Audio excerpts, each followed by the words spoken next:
Pada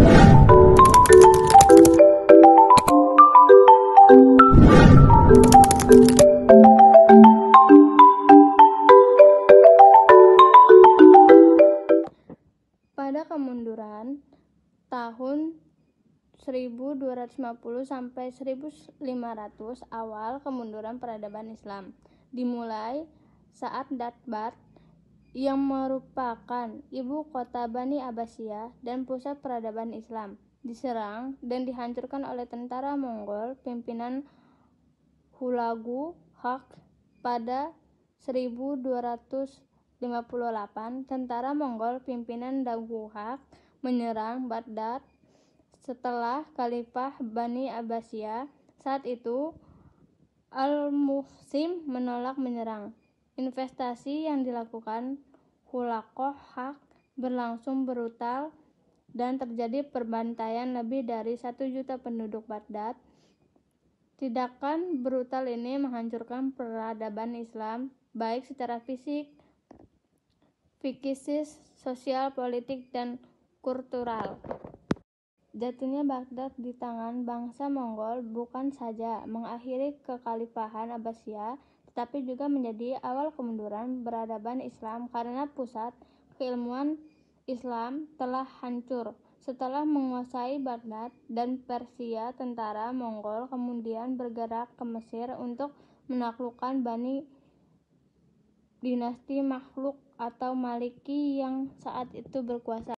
Namun usaha tentara Mongol gagal dalam pertempuran di Ain Jalut yang terjadi pada 15 Ramadan atau 13 September 1260.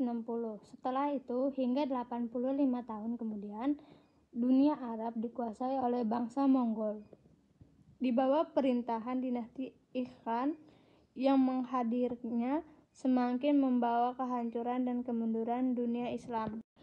Faktor-faktor kemunduran peradaban Islam. Yang pertama, kurangnya rasa tanggung jawab para kepemimpinan negara akan pentingnya menjaga wilayah kekuasaan. Yang kedua, persoalan penduduk yang heterogen menyulitkan penyautan dalam negara. Yang ketiga, lemahnya sikap para pemimpin negara. Yang kelima, krisis ekonomi yang dialami oleh negara Islam. Keenam, merosotnya moral para pemimpin yang berpengaruh pada kedaulatan negara. Ketujuh, tidak ada perkembangan dalam bidang ilmu pengetahuan dan teknologi. Kedelapan, konflik antar kerajaan Islam dan Kristen.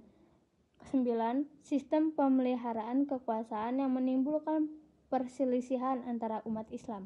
Jadi kesimpulan dari kemunduran peradaban Islam, pada abad pertengahan Islam bukan hanya mundur dalam segi kekuasaan, militer, dan wilayah, tetapi juga dalam hal ilmu pengetahuan. Salah satu efek kemunduran Islam adalah strategis ilmu pengetahuan dan teknologi.